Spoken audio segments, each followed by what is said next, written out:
Hello everyone, কেমন আছো সবাই? আজকের ব্লগে থাকছে ওয়েস্ট বেঙ্গলের অন্যতম একটি পবিত্র জায়গা তারাপীঠের সম্পর্কে।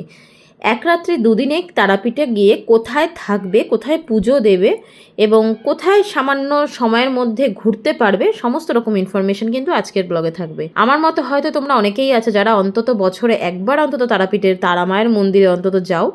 আর কেন জানি না মনে হয় যে তারামায়ের মন্দিরে গেলে সমস্ত চিন্তা ভাবনা সব যেন দূর হয়ে যায় মুহূর্তের মধ্যেই। এসিও আছে, এখানে একটা কাভার্ড রয়েছে। আচ্ছা, এখানে টিভি সেলফটা রয়েছে। তো চলো আজকের ব্লগটা শুরু করা যাক। Good morning everyone. সকাল সকাল বেরিয়ে পড়েছি, আজকে প্ল্যান তারাপীঠ যাব। চলো আমরা শিয়ালদা স্টেশনে চলে এসেছি। আজকে আমরা ধরবো 13187 মা তারা এক্সপ্রেস। তো ওখান থেকে আমরা রামপুরহাটে নামবো। তো চলো তারাপীঠের পুরো ব্লগটা তোমাদের সাথে শেয়ার করবো, কোন হোটেলে থাকছি, কোথায় কত কস্টিং এবং যে গাড়িতে করে আমরা হোটেলে পৌঁছাবো তার কস্টিং, সমস্ত কিছু তোমাদের সাথে শেয়ার করবো। আমরা পৌঁছে গেছি তারাপীঠ স্টেশনে, প্রায় 10 মিনিট মতো লেট। তো চলো বাইরে অটো স্ট্যান্ডে যাওয়া যাক, আমাদের সেখানে দেখা হচ্ছে।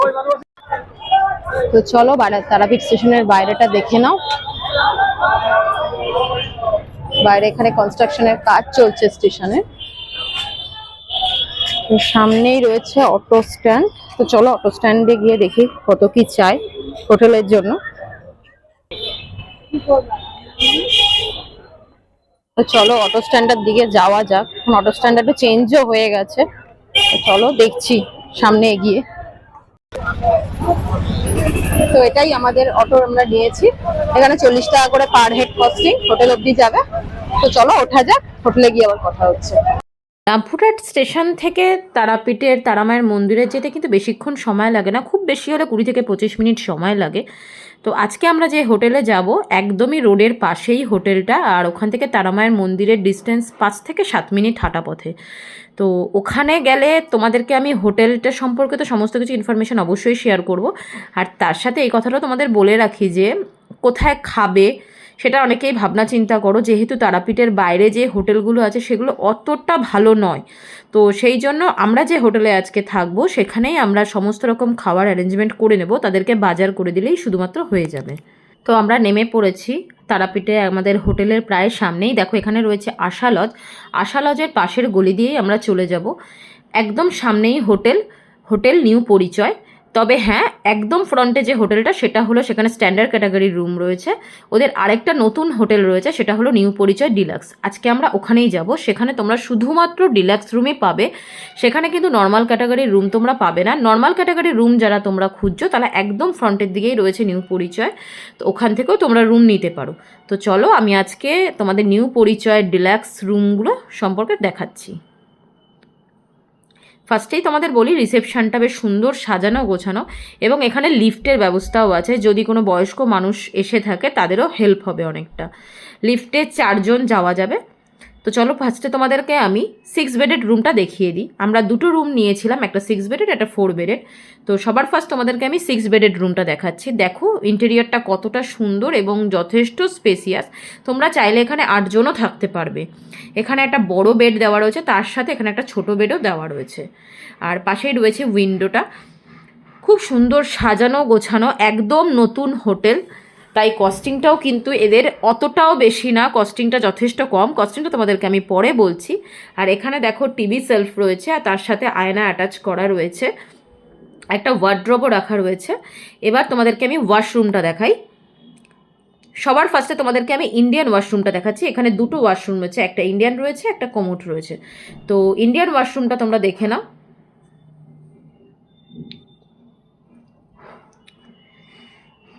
তোমরা যদি বুকিং করতে চাও, বুকিং স্ক্রিনে যে নাম্বারটা দেওয়া আছে সেখান থেকেও তোমরা বুকিং করতে পারো। তো ওয়ার্ড্রপটা দেখে নাও,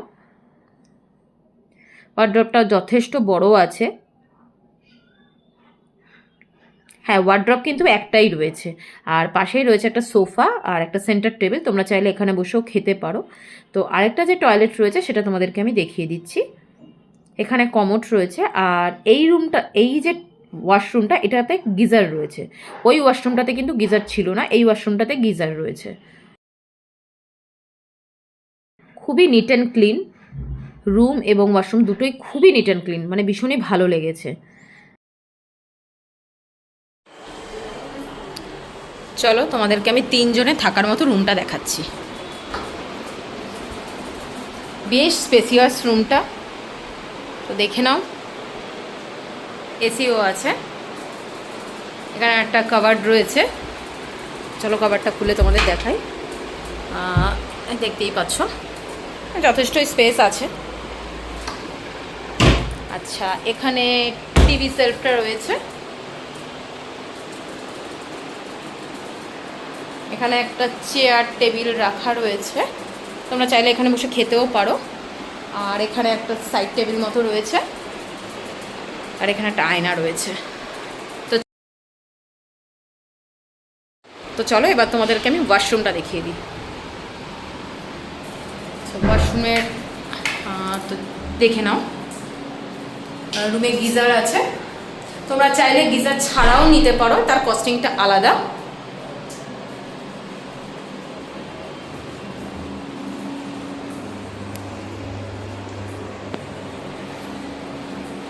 তো এবার আসি কস্টিংয়ে। এখানে যেহেতু 3 জনের রুম, এটার কস্টিং রয়েছে 1200 টাকা উইথ জিএসটি। আর 6 বেডের যে রুমটা তোমাদেরকে আমি দেখালাম সেটার কস্টিং রয়েছে 2200 টাকা। তোমাদের আমি প্রথমেই বলেছিলাম যে এদের নিজস্ব কোনো রেস্টুরেন্ট নেই, কিন্তু রান্না করে দেয় এরা, যদি তোমরা বাজার করে দাও। যেহেতু আমরা দুপুরবেলা ঢুকেছিলাম, অনেকটা লেট হয়ে গেছিলো, তাই আমরা আর বাজার করে দিতে পারিনি, আমরা বাইরেই খেয়ে নিয়েছিলাম। যেহেতু সন্ধ্যাবেলা আমাদের পুজো দেওয়ার ব্যাপার ছিল, তো সন্ধ্যাবেলা আমরা চলে এসেছিলাম পুজো দিতে। আমরা এখানে একদম মন্দিরের পাশেই দেখো জুতো রাখার জায়গা রয়েছে, আমরা এখানেই জুতো রেখে মন্দিরের ভিতরে প্রবেশ করেছিলাম। পুজো দিতে আমাদের অনেকটাই লেট হয়ে গেছিলো, যেহেতু 7টা বেজে গেছিলো। আমরা এসে একটু যেহেতু ফ্রেশ হয়ে একটু রেস্ট নিয়েছিলাম। তো দেখো তোমাদেরকে আমি দেখিয়ে দিচ্ছি তোমরা কোথায় গেলে ঠিকঠাকভাবে পুজো দিতে পারবে, আমি তোমাদের দেখিয়ে দিচ্ছি। মন্দিরের ঠিক একদম বাহাতে দেখো গলি রয়েছে, এখানে তোমরা ডালার দোকান পেয়ে যাবে। তোমাদেরকে আমি দেখিয়ে দিচ্ছি আমি কোথা থেকে নিয়েছি, আর ওনারাই আমাদের পুজোর ব্যবস্থা করে দিয়েছে।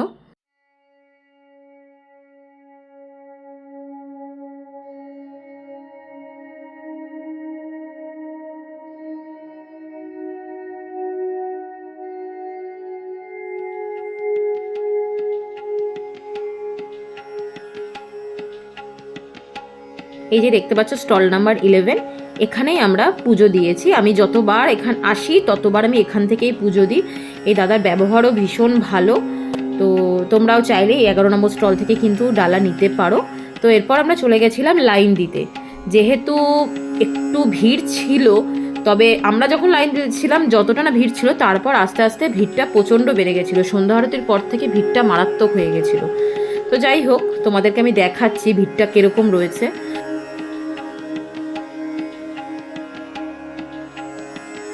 এখানেই দেখবে অনেকেই আসে মালা, পদ্মফুল এগুলো নিয়ে।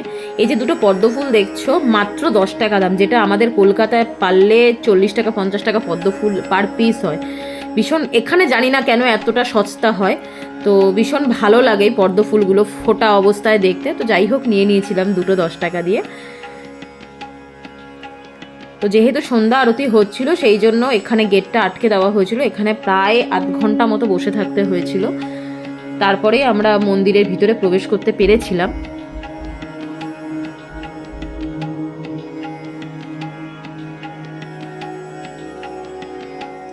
যেহেতু মন্দিরের ভিতরে ক্যামেরা অ্যালাউ নেই, তাই বাইরে থেকে যতটা সম্ভব তোমাদেরকে আমি দেখাচ্ছি।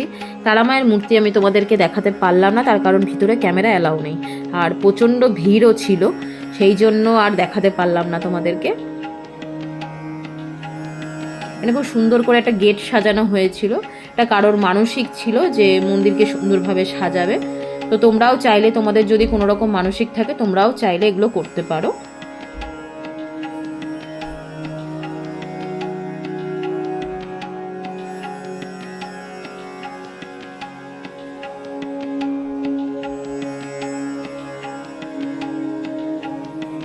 মায়ের মন্দিরে পুজো দিয়ে আমরা বাইরে গেছিলাম, বাইরে বেরিয়ে মায়ের মন্দিরটা ভালো করে ঘুরে দেখছিলাম।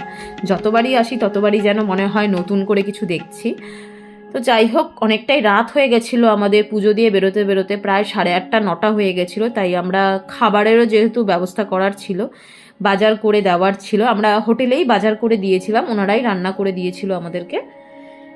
তো খেয়ে আমরা রেস্ট নিয়েছিলাম, তারপরেই চলে গেছিলাম পরের দিন সকালবেলা। আমরা চলে গেছিলাম যে পুরনো তারামায়ের মন্দির রয়েছে এবং বামাখ্যাপার মন্দির রয়েছে শ্মশানের দিকে, সেখানে।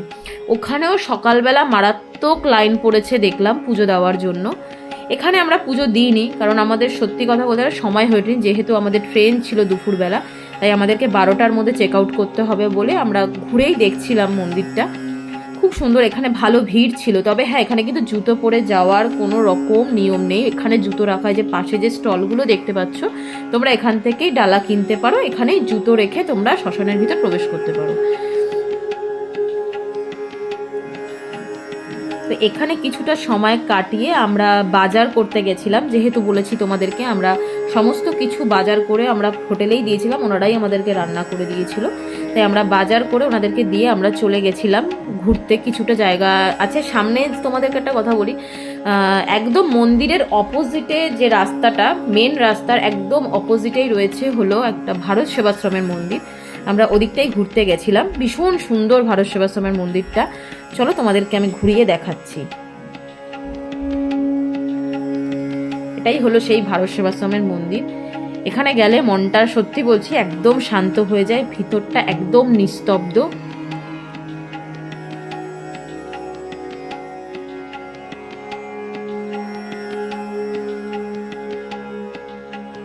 খুবই সুন্দর এই মন্দিরটা। আর মন্দিরের বাইরেই রয়েছে জুতো রাখার ব্যবস্থা, তোমরা ওখানে জুতো রেখে ভিতরে প্রবেশ করতে পারো।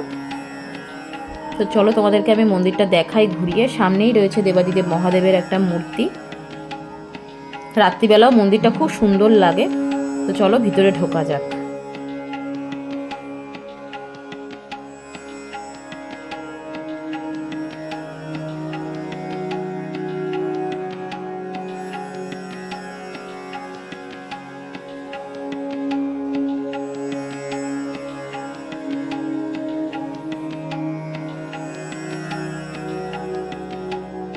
একদম শান্ত পরিবেশ মন্দিরের ভিতরে, কোনো রকম আওয়াজ নেই, সেই জন্য আরও বেশি ভালো লাগে। আর দেখো নিচে সিঁড়ি রয়েছে, বেসমেন্টে রয়েছে আসল জিনিস, যেখানে কৃষ্ণের জীবন কাহিনী তুলে ধরা হয়েছে এবং মা দুর্গার সমস্ত রূপগুলোকে তুলে ধরা হয়েছে। তোমাদেরকে আমি দেখাচ্ছি, যতটা সম্ভব পসিবল আমি তোমাদেরকে দেখানোর চেষ্টা করছি।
এখানে কোনটা কিসের মূর্তি সমস্ত কিছু নিচে লিখে দেওয়া রয়েছে।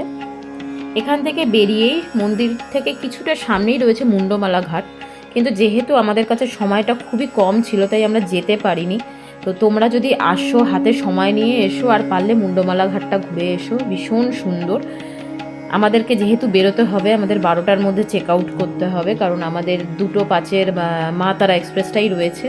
তো আমরা তাড়াতাড়ি বেরিয়ে গেছিলাম, বেরিয়ে খেয়ে দিয়ে ফ্রেশ হয়েই আমরা ট্রেন ধরার জন্য বেরিয়ে গেছিলাম। তো আশা করি তোমাদের ব্লগটা ভালো লাগলো। Thank you.